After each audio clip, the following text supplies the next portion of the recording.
Assalamualaikum warahmatullahi wabarakatuh. Saya Nurul Ainur Fadilah dari PGM 3 dari Kampus Universitas Islam Negeri Alauddin Makassar, Fakultas Tarbiyah dan Keguruan, jurusan Pendidikan Guru Madrasah Ibtidaiyah. Di sini saya akan menjelaskan mengenai pencemaran lingkungan. Semua makhluk hidup menghasilkan limbah. Hanya sebagian saja dari limbah yang dihasilkan dari aktivitas makhluk yang bisa didaur ulang secara alamiah oleh dekomposer. Apabila limbah yang dihasilkan terlalu banyak, maka laju produksi limbah tidak sebanding dengan proses daur ulang tersebut, sehingga limbah akan menumpuk dan mengakibatkan pencemaran lingkungan. Pencemaran lingkungan adalah terkontaminasinya bagian lingkungan air, udara, dan tanah oleh polutan sehingga menyebabkan keseimbangan lingkungan terganggu. Baik, berikut macam-macam pencemaran lingkungan. Pertama, saya akan menjelaskan pencemaran udara. Pencemaran udara. Pencemaran udara terjadi ketika udara tercemar oleh gas-gas, misalnya dari kendaraan bermotor yang menggunakan bahan bakar fosil. Dengan demikian, pencemaran udara adalah terkontaminasinya udara karena kegiatan manusia, sehingga mengakibatkan kualitas udara mengalami penurunan serta mengubah lingkungan alami udara.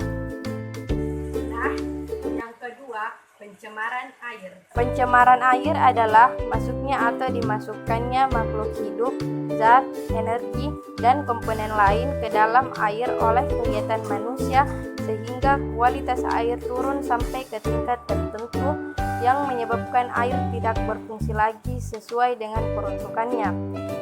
Pencemaran air dapat disebabkan oleh beberapa jenis polutan, yaitu pembuangan limbah industri, sisa insektisida, dan pembuangan sampah domestik. Misalnya, sisa deterjen yang kita gunakan untuk mencuci dapat mencemari air karena penguraian busa deterjen membutuhkan waktu relatif lama serta akan menutupi permukaan perairan. Begitu juga penggunaan insektisida yang berlebih dapat mencemari perairan di sekitar lahan pertanian karena sisa insektisida akan terbawa aliran air. Hal ini dapat mencemari sungai dan selokan di sekitarnya. Dan yang terakhir, pencemaran tanah. Pencemaran tanah. Apakah yang dimaksud dengan tanah? Tanah adalah salah satu komponen lahan berupa lapisan teratas kerak bumi yang terdiri dari bahan mineral dan bahan organik serta mempunyai sifat fisik, kimia, biologi, dan mempunyai kemampuan menunjang kehidupan manusia dan makhluk hidup lainnya. Pencemaran tanah adalah keadaan di mana bahan kimia buatan manusia masuk dan merubah lingkungan alami tanah.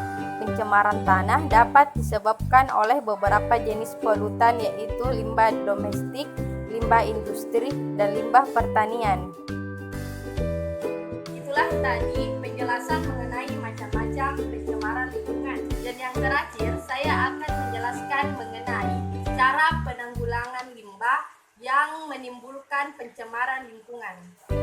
Pada pencemaran udara, salah satu cara yang paling efektif dan saat ini sedang marak dilakukan untuk mengatasi pencemaran udara yang disebabkan meningkatnya kadar CO2 dengan cara reboisasi atau penghijauan kembali. Kadar CO2 yang tinggi dapat mengikat panas matahari sehingga udara di bumi menjadi lebih panas.